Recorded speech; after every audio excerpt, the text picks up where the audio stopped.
गेल्या महिन्याभरापासून नांदेड जिल्ह्यातील तापमान हे 42° एवढं असून त्यामुळे नांदेड जिल्ह्यातील पिकाचं मोठ्या प्रमाणावर नुकसान होत असल्याचं दिसून येत आहे। यातच अर्ध्यापूर तालुक्यातील लतीफपूर बेचिराख येथील दिग्विजय निळेकर यांची शेती असून त्यांनी 3000 केळीच्या झाडांची लागवड केली होती।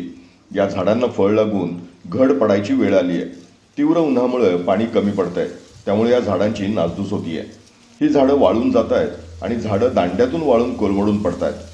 आधी अशी लागवड करून 5 लाख रुपयांचं उत्पन्न शेतकऱ्याला मिळत होतं, मात्र यावर्षी एवढं सुद्धा उत्पादन येईल की नाही अशी शेतकऱ्यांना चिंता पडली आहे।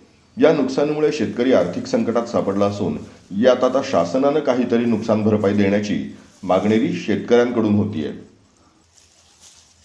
माझं नाव दिग्विजय दिलीप निळेकर आहे।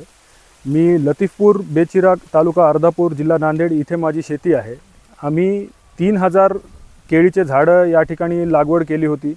त्या 3000 झाडांवरती आतापर्यंत 2-2.5 लाख रुपये खर्च झालेला आहे।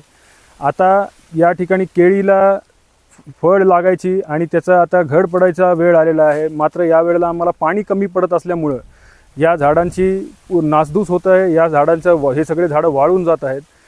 झाडं बऱ्याचदा दंड्यातून वाळून कोलमडून पडत आहेत। याच्यामुळे आमचं प्रचंड प्रमाणात नुकसान होत आहे। ज्या केळीचे आम्हाला किमान 5 लाख रुपये तरी व्हायचे, तेवढेही पैसे होतील की नाही अशी आता आम्हाला शंका वाटत आहे। उन्हामुळे काय जाणवलं एवढं? उन्हाचा खूप जास्त फटका बसला। ह्याला पाणी कमी पडतं आहे आम्हाला।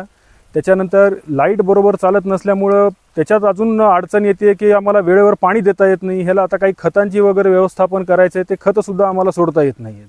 आणि आपण बघू शकता की शेतामध्ये झाडाचे पानं कशा प्रकारे वाळलेले आहेत, दंडे कोलमडून पडत आहेत, केळीचे पूर्ण झाडच्या झाड बऱ्याचदा कोसळून पडत आहे। उन्हामुळं जेवढं ह्या सगळ्या गोष्टी उन्हामुळं येत आहेत आणि उन्हामुळं ह्या सगळ्या गोष्टीचं आमच्या केळीच्या पिकाचं एवढं मोठं नुकसान होत आहे।